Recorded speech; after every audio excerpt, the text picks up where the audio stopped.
Here we go. Freaking Fire with B-Rob. We back, baby. Let's do this. All right. Episode 3. Okay. It's been a great couple episodes, great feedback from everybody. And we just gonna keep this thing going. So let's get right into it. Okay. First, we got to start off with the Dayton Flyers. 2 good wins starting off in the Bronx. UD went to Fordham, got the dub 93-76. Malachi going back home. One of a couple New Yorkers on the team, getting 18, leading the way. And then at home, a few days later against Duquesne, right? Crazy game, crazy ending. Y'all saw the footage of me going up to this game, man. It was a cool trip, a great game to go to. I promise, I always come up for these nail biters, these close games that really either shouldn't be close or end up being just wild. But again, got the 1-point win. A lot of guys contributed, man. Javon with a bunch of energy plays. Zed made them minutes count, boy. He was out there hooping. So that's the Dayton Flyers. But what other things happened this weekend? Of course, we had NBA All-Star. First, we had the Skills Challenge. All right, Saturday night. Got Team Cleveland, Team Cavs coming through with the win. Donovan Mitchell, Evan Mobley. We had a chance for a three-peat with Dame Lillard, Dame Dollar. Couldn't get it done. And Tyler Hero comes out as the three-point champion. And then obviously the one who stole the show, who's been stealing the show every All-Star weekend for the last 3 years. This guy right here, Mac McClung, just a showstopper. I mean, there's nothing else to say. This guy is must-see when it comes to All-Star weekend. It's just proven. He's single-handedly saving the dunk contest. Like, that's been said, that's been documented, and I 100% agree. So shout out to him, man. Unbelievable performance. We'll get into that a little bit. And then, what are y'all doing? But we'll get into that. All right. We'll talk a little bit more about it. All right. My guest for tonight, for this episode, is a current player for the Dayton Flyers, point guard. He wears number 11, the one and only Mr. Malachi Smith. But yeah, so let's get back to the Flyers, right? There's a lot of people trying to vie for those top 4 spots to get that double bye in the Atlantic 10 tournament. All these games matter. I mean, they've been mattered for the last couple of weeks for the Flyers, but they're still right where they need to be. Everything's still there. So you needed that win at Fordham. First half, I'm like, we gonna play some defense or what are we doing here? It's gonna be 120 to 115. Like the guys' last 10 minutes picking up the intensity, and we were able to cruise to the win. So, and then coming back home, Kane Dukes coming in. Thought it was going to be an easy game. Easier. I think we found out there's no easy games in the A10. I was in the building. All right. If you haven't checked that other video I posted, just kind of going through my trip up there. But yeah, great win. Guys just fought, got it done. Almost lost it there at the end. But, thanks to a little bit of help from Duquesne, you got to know time and score.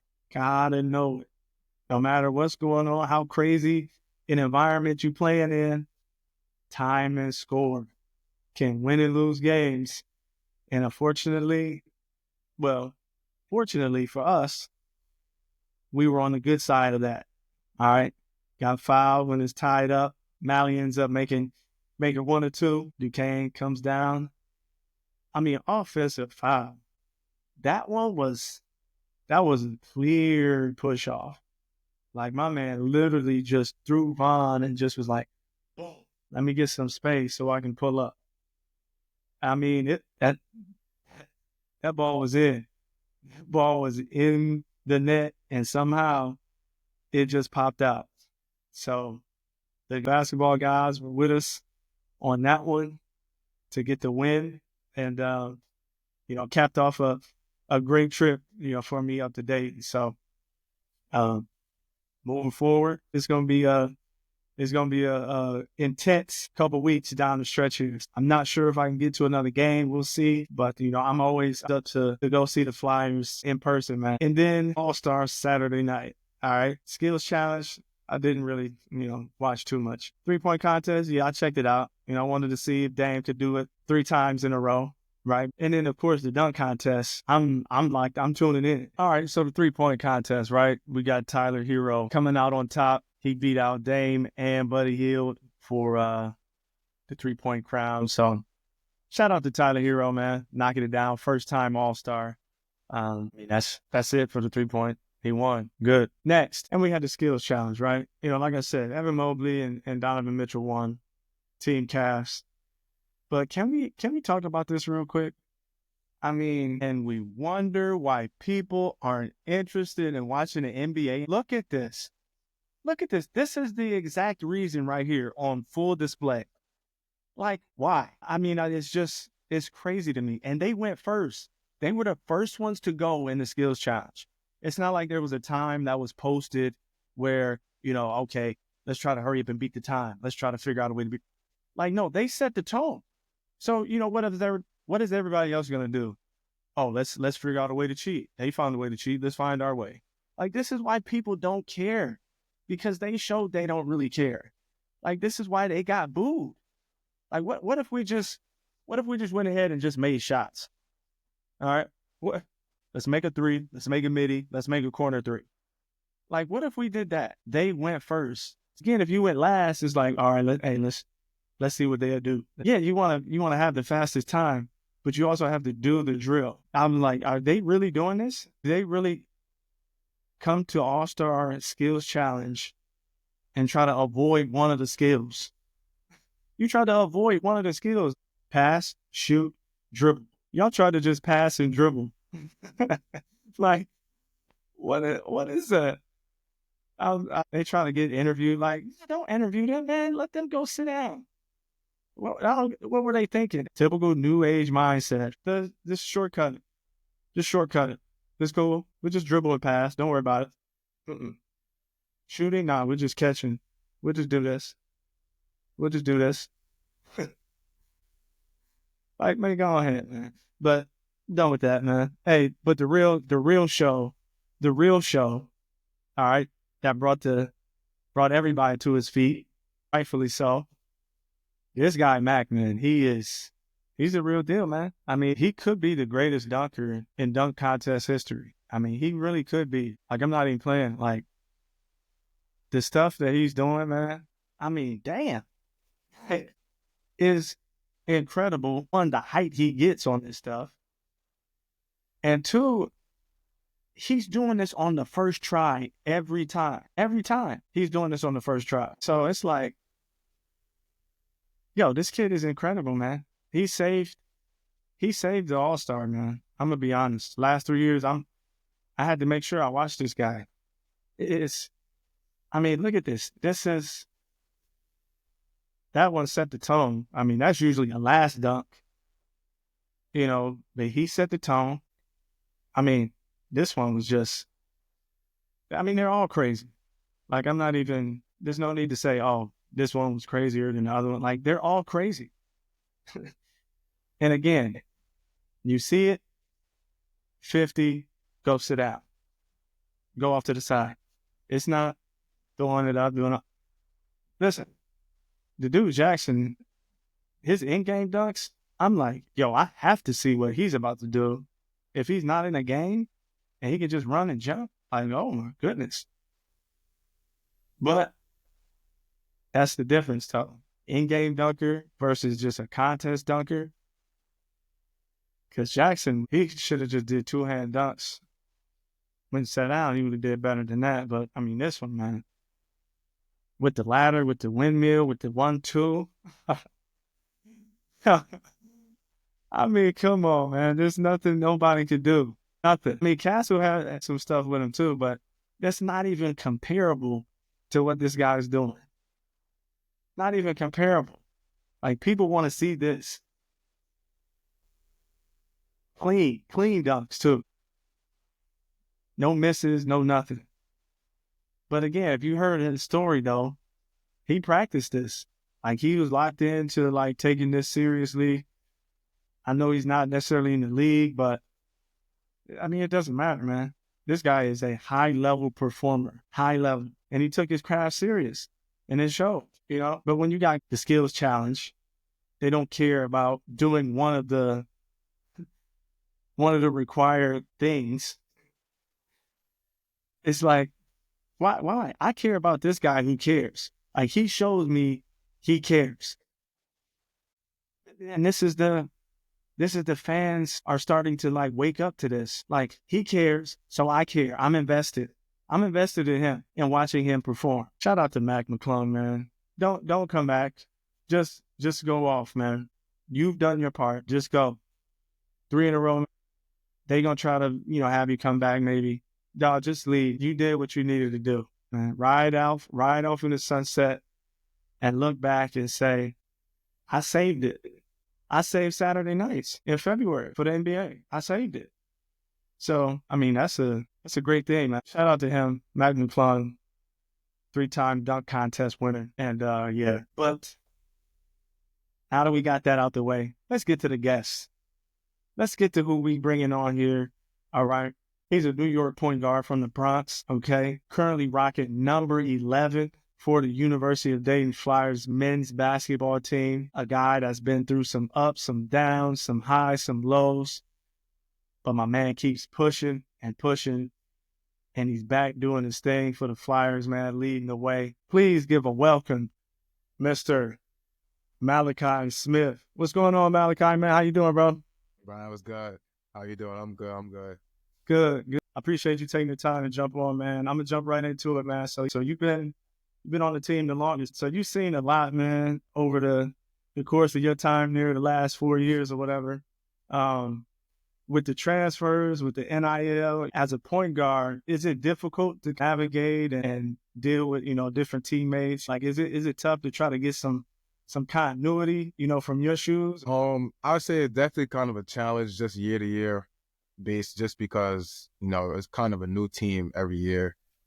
And, it's kind of hard just because you have to restart every year, but kind of before, like my brother, I'm sure when you guys were playing, that was just, guys will stay for about 3-4 years. Right. Y'all been through stuff, y'all know each other. So it was kind of easy, just to, talk, communicate, and play. So I see it's definitely a challenge now just because there's a point guard, everybody follows you. Just to get everybody on the same page, it's kind of hard to do that every year. It's kind of getting the hang of it. It's almost like professional type of team, especially overseas. People sign 1-year contracts over there. It's rare that you get, multi-year stuff. I mean, the turnover, I know it can be kind of tough, especially at the point guard position, man. But I know you've done well. You also got to have, a little bit of fun. I was at the game this weekend, right? And so speaking of, having fun and stuff, I saw this up when you was y'all was in the tunnel back there. I'm like, yeah. Can you see that? You see up there, rocking a little bit, I'm like, okay. You got the little Afro reggae type dance hall thing going, you and Zed, man. So I'm like, are you the best dancer on the team? Just looking at that clip, I'm like, okay, you had the step going and whatnot, man. I'm gonna give myself that. I'm gonna give myself I'm the best dancer for sure. Okay, yeah. Just as a competitor and just cause it's the truth, I think I'm the best, to be honest. Who challenges you with that? You think who's second if you the first? I'm gonna go with Cheeks because Cheeks I ain't gonna lie, he be dancing a lot. He be having dance battles, so. But I'm gonna say me for sure. Though. I'm gonna say me. I got you. Yeah, it looked like like you and Zed. Zed looked like he probably a little clown too. Like he a jokester a little bit. Zed play all day too. I ain't got if you really in our circle and just with each other every day, like we really a family of brotherhood. So it's just to see how like he came from Ohio State, and we got like a close bond like off rip, just kind of quick. He's been at OSU for 4 years, so we kind of had to really get close enough kind of quick, and he's been cool. We all been cool just with all the transfers and stuff like that. We all been cool, and you kind of got formed together pretty quick. So it's fun to have that. Yeah, that's what even with all the new people and the changes and all that, it was good to see like y'all still having fun back in the tunnel. That's what it's about, man. At the end of the day, it's coming together, gelling as quickly as you can, and just having fun with it. But that was cool to see that, man. So I had to throw that out there. So you the best dancer, got it. Let's go back just a little bit, man. Way before you put on the 11 with the Flyers, man. Me and you, we interacted and we were together a little bit. We went to a UD Davidson game, right? Back when Big Bro was playing. This is probably 2015, 16. I can't really remember. Yeah, it's a while ago, man. You came down. Me and my wife went to the game. You to support, Scoochie, and then a teammate of mine at the time, another Bronx legend, my guy, my teammate, Kimba, K Walk, aka I call him no ACLs because I'm like, dog, the way you be moving and shifting and Here's like start, I ain't gonna- stop, I and then don't you know step how. back. I'm like, bro, there's no way you have ligaments in your knees, bro. I'm like, bro, there's no way, because my knees would have been like, damn, like, Yeah, hold I'm up, right bro. there. It's He moving. He a crazy. different type of he's something else. But nah, shout out Kate, man. So at that time, man, did you have any idea that UD was in your future? Like, you had to be super young. Were you even in high school then? I was in like seventh grade, sixth, seventh grade, and I'll be honest, I really did. I don't know, to be honest. Yeah, I really didn't. I had no idea. Right. I think at that time I just started taking basketball serious. So Gotcha. like I was getting like extra reps, taking a train to the gym and stuff like that.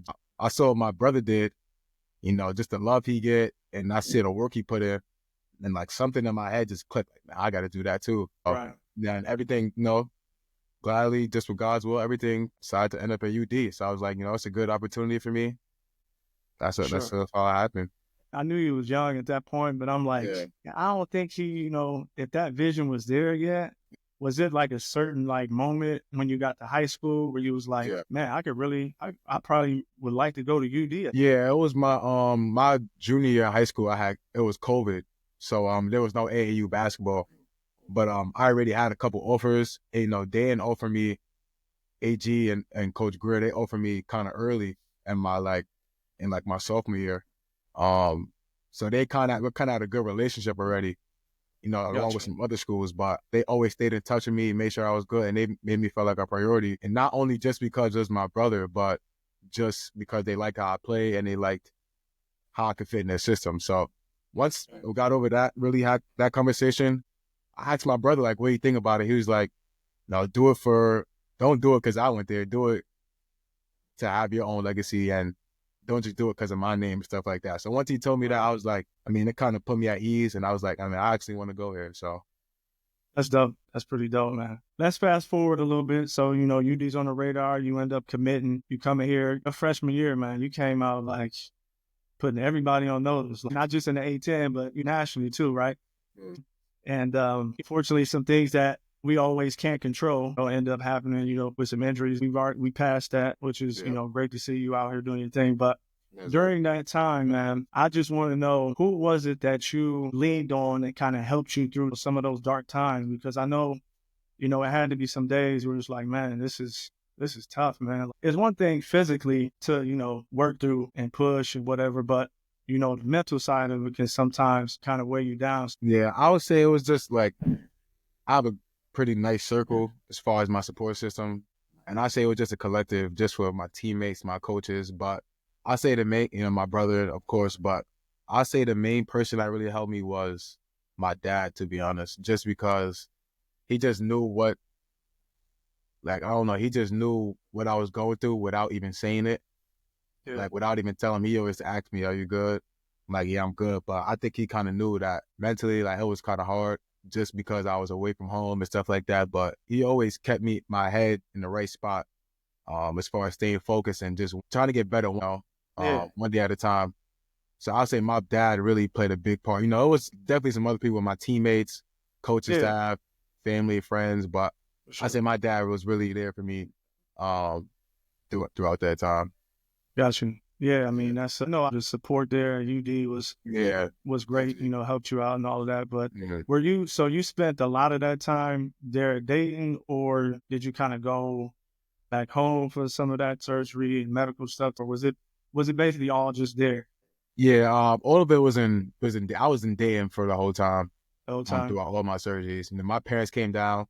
The surgeons were cool, everybody was cool. But yeah, I stayed out in Dayton. I wanted to go home, but I felt like I needed to do my rehab and stuff. Everything I had was here just to move forward instead of, I feel like if I went back home, I probably would have been laying down, just doing chilling. nothing, probably distracted. Back in the Bronx, just doing what you're doing in the Yeah, Bronx or whatever. yeah. So at least when I was in Dayton, I could get out the house and do some treatment, some rehab. So yeah. Speaking of the Bronx, recently just had a a big time win over at Fordham.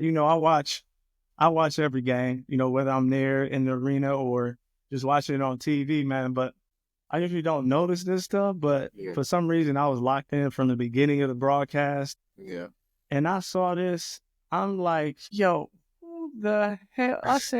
Nah, I saw that too. 6'2". I said, Nah, I saw and that. then I look at you, I said 6'4". I'm like, man, who the hell are they trying to fool with this? I'm Nah, like, yeah, I hold saw on, that wait a too. minute. I didn't know what that was about. I saw that. I clicked past that. I don't know what that was.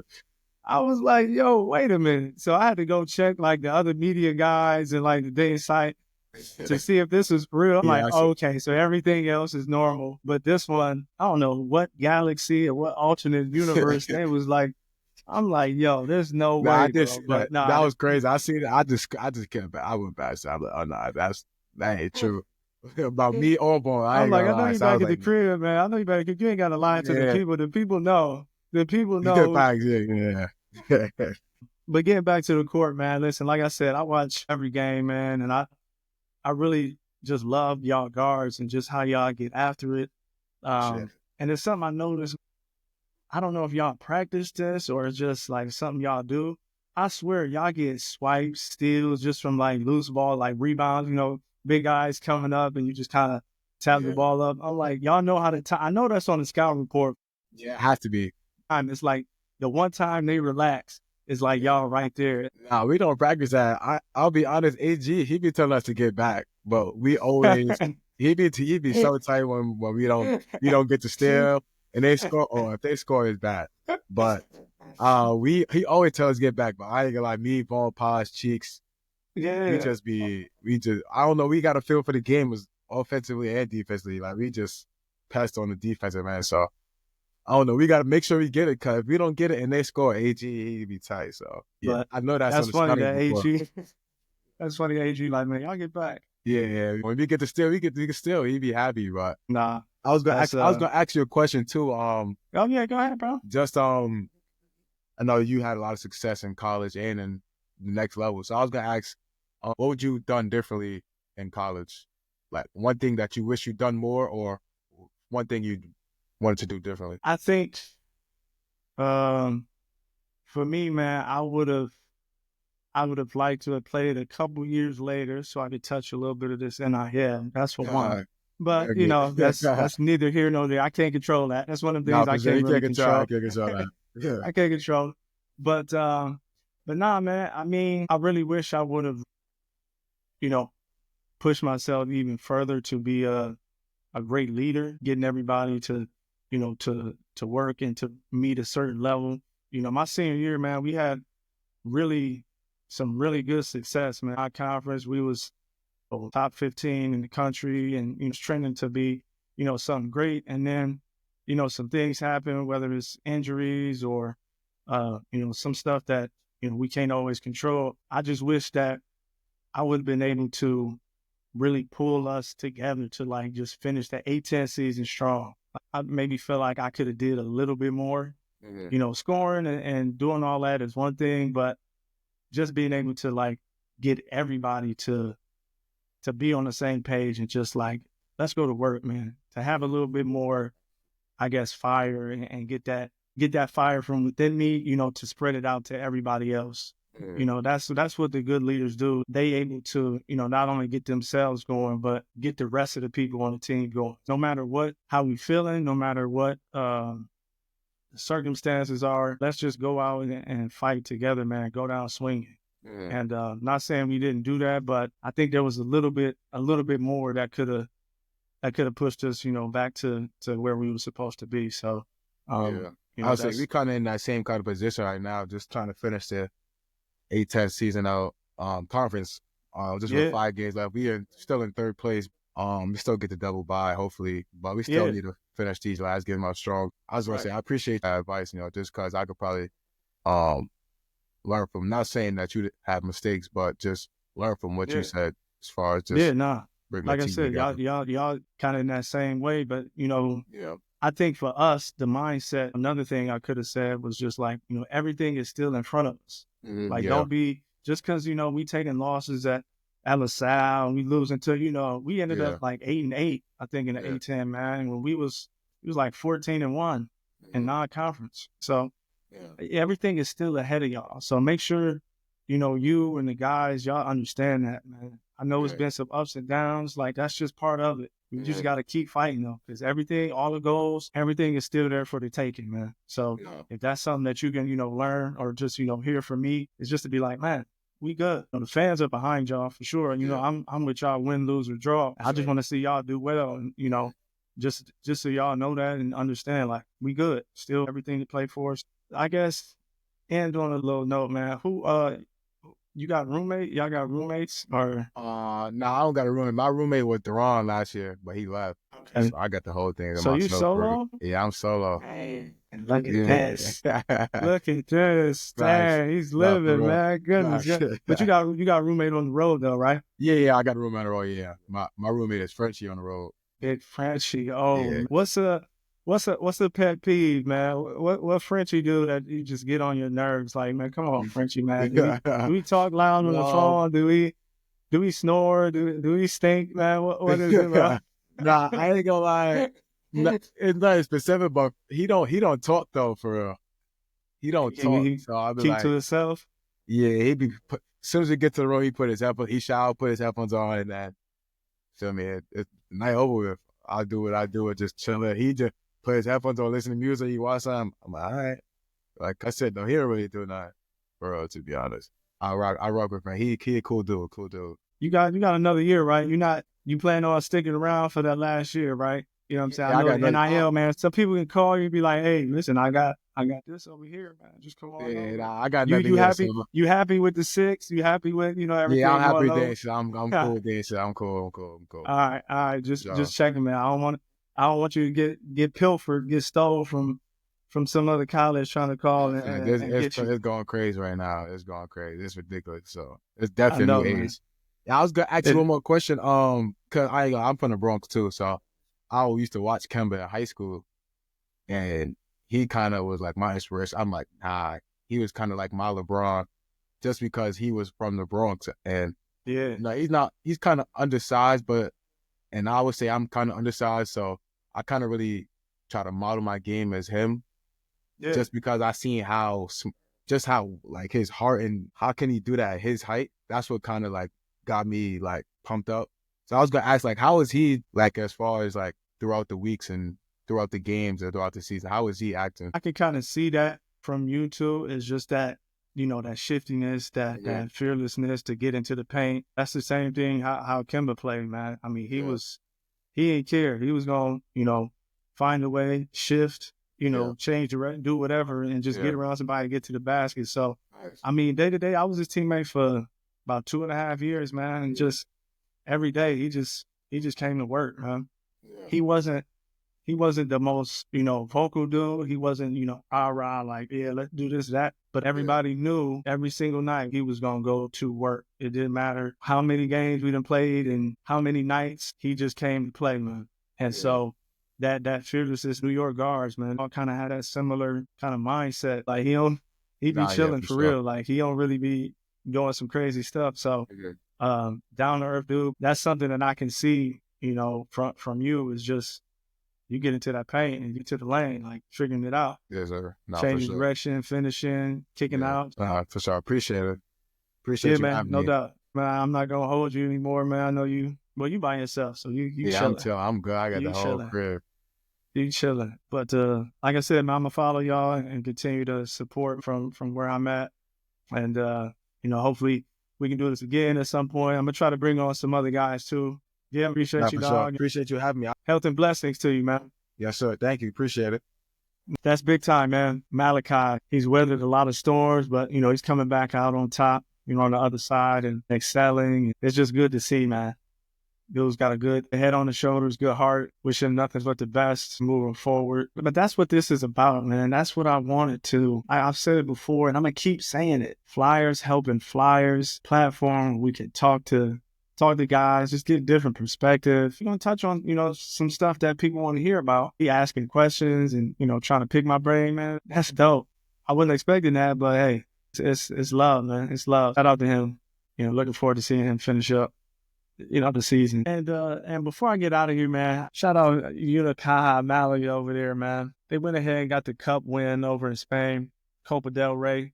All my Spanish folks that's checking this out, people that know that European life, that Euro style, cup is a big deal, especially in Spain. Man, the last couple of years, I look up, they've been out there winning trophies, man. So shout out to them, all the people I know still over there.